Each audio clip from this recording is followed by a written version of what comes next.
Rishaad Mody, who is Assistant Editor Motorcycles at Autocar India. Thank you so much, Rishaad, for taking the time. And, like we normally do, I think we had a conversation on scooters where we did the same thing. Let's break it up into segments in terms of engine displacement and price. And let's start with the base segment. This, as I understand it, is the most popular segment in terms of volumes. What stands out there? Thanks for having me again, Alex. You're right. It is the base segment in the market. It is still by far the biggest segment in the motorcycle industry in India. And it's what makes India the biggest motorcycle market in the world. The segment has evolved slightly over the years. What used to be a mainstay of 100cc motorcycles has now sort of moved on to 110cc. That's where the bulk of the volumes is. We still have a few 100cc products and we have quite a few 125cc products. That's, as we saw in the scooter segment, 125 is the first step of aspiration in the motorcycle market today. Hero is the undisputed king of the segment, and if you go to Hero's website, you will see they have 11 different products under 125cc, and no other rival comes close in the sheer volume of choice. You also have, of course, Bajaj, who's a very large player, TVS, and Honda. These are the big players in this segment. Players like Kawasaki and Suzuki. Kawasaki really hasn't ever had anything. Suzuki and Yamaha have withdrawn from that space because it was too competitive and they chose to focus their energies on the more premium products. Prices have really gone up over the years due to numerous factors been discussed over the last 3-4 years extensively. Today, I would say the most affordable product, a 100cc bike, will start at around the 50 to 55,000 rupee mark based on where you are ex-showroom. The bulk of products is generally 60 to 70,000 rupees, which are the 110cc products. And here it's a matter of, do you go for alloy wheels? Do you go for a self-start, or are you still okay with the kickstart? And that's where you incrementally add 2, 3, 4,000 rupees to the price tag. But that's effectively where the market is at today. Okay. Now, correct me if I'm wrong, you're talking about 110 to 125cc. There are several offerings here. And like you said, you can choose to have bells and whistles, which pushes up the price. But if you're talking about pure performance, and I'm guessing here you're talking about economy more than anything else, right? Because you're getting a cheap bike that gives you bang for your buck. What stands out as the best picks? Does Hero still rule the roost in terms of performance? Hero absolutely rules the roost in terms of sales numbers, but the whole segment has these products have been so engineered and developed over the years. They've all come up to the same sort of level of efficiency. You can't really say there's one particular product which just outshines the rest. Within the 110cc segment, they all more or less return similar levels of efficiency. And I think today the buying decision would come down to smaller things. What dealership is closer to you? Where is it easier for you to have your vehicle maintained?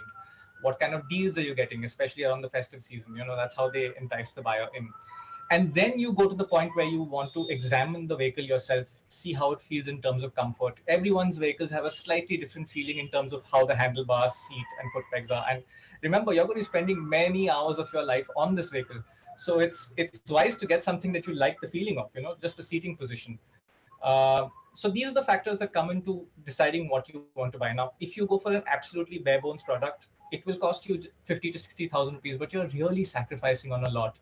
You want the convenience of being able to start your bike with a button. You want alloy wheels because they support tubeless tires.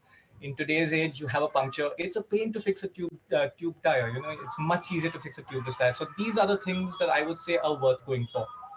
Above that, then you start looking at things like digital displays, LED lighting, more not as key features to have in terms of importance, but they're just nice little luxuries, and that's where the price keeps going up.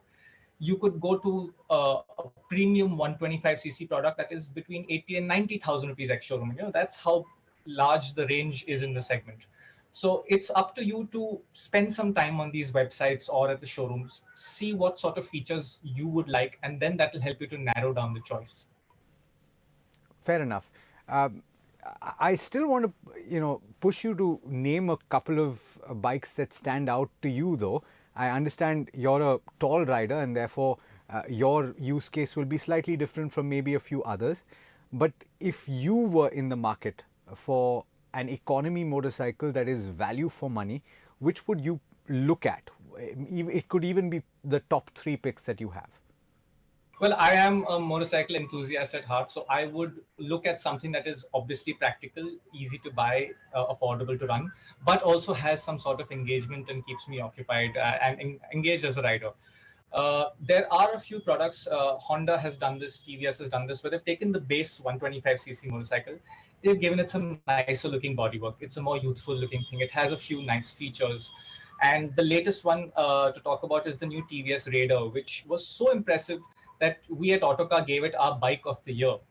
It beat much bigger capacity motorcycles. It beat much more expensive, much better performing vehicles, simply because it's such a nice package in terms of still being affordable to buy, yet aspirational. And I think in today's age where inflation is going through the roof, fuel costs are frightening, a lot of people are looking a step back to buy something a little more affordable and a little more practical.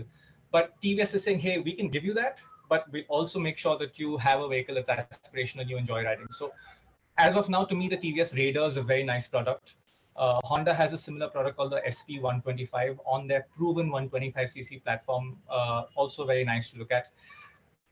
You know, I would struggle to tell you there's a bad bike in the segment because there aren't any. They're all quite well engineered and they all deliver what is promised.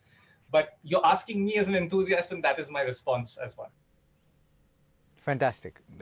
Look, we're trying to give people actionable insight, and this is exactly that. But if we move up in the pecking order, you're talking about a 150cc, which is also a very popular segment, right? And you have a few names that are very familiar. For example, the Unicorn is something that has stood the test of time, wouldn't you say? But is that still something that you would look at as the best pick, or are there others to consider, Rishaad? The 150cc segment is an interesting space because most products have moved on to 160. 160 is now the aspirational space where you've got the TVS RTR 160, the Bajaj Pulsar NS 160. That's the more sporty and youthful oriented. At the 160 price point, the Unicorn is the absolute king. Uh, Honda tried replacing it a few years ago with the Unicorn 160, and they had to bring back the look and shape of the old bike, but with the more modern engine. So the Unicorn is still the king in that segment. The Bajaj Pulsar 150 also continues to be very popular, but it's an old product. Now, these 150s are basically trying to offer you the same no frills, no, faffing around. They're just straightforward commuters, but with more performance than the 125s. So this is a good product for someone who has longer distances. Maybe you spend quite a bit of your commute on the highway. You want a more effortless cruising speed to be able to keep up with the traffic. That's when you look at a 150. But I would say if you're in it for just city commuting, you don't really need that. Either look smaller and go for something more affordable, or go to the 160s and get something more enjoyable. Okay. Is there anything beyond the 160 that still fits the bill? Or I'm thinking back to the time when you had Bajaj pushing the boundaries on either side and trying to get into mass market and also pushing it towards 180. Is there anything else that you would talk about here? The 160 and the 200cc segment are really growing. In India, in fact, even the 250cc segment is really picking up pace. And I would say it's beyond just segment now. It's a price point. For example, Yamaha has a product called the R15, which is a very high technology 150cc engine that costs 1.8, 1.9 lakh rupees ex showroom, and it's doing fabulously well for them. So people are willing to spend more money these days. And at that point, you can have a high performance 150, or you can have a relatively low tech but good performing 250 like the Yamaha FZ25.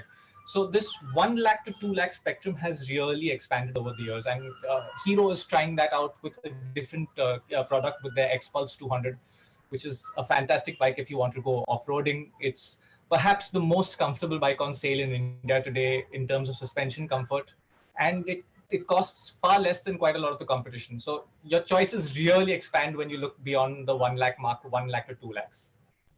You know, I said that I want to focus on commuter, but I think a conversation about motorcycles and not necessarily getting into the true bike enthusiast mold, but a lot of people aspire, Rishaad, to buy a Royal Enfield, right, or something to that end. Is there anything that you would point out beyond? So you mentioned the 1 to 2 lakh segment opens up boundaries. Is there are there bikes that stand out there? Not necessarily pure commuter, of course.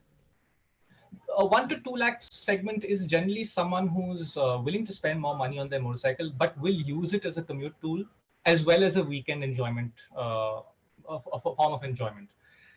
It's generally the only bike in the garage, and that motorcycle generally has to do a lot of things. So again, here the Royal Enfield's the new age 350cc platform is supremely impressive. It's a completely different motorcycle and experience to the old Royal Enfields. They're proving themselves in reliability. They're very nice to ride, very nice quality. I'd say among the best quality in the segment right now. So if you're looking at a new Royal Enfield, absolutely worth checking out.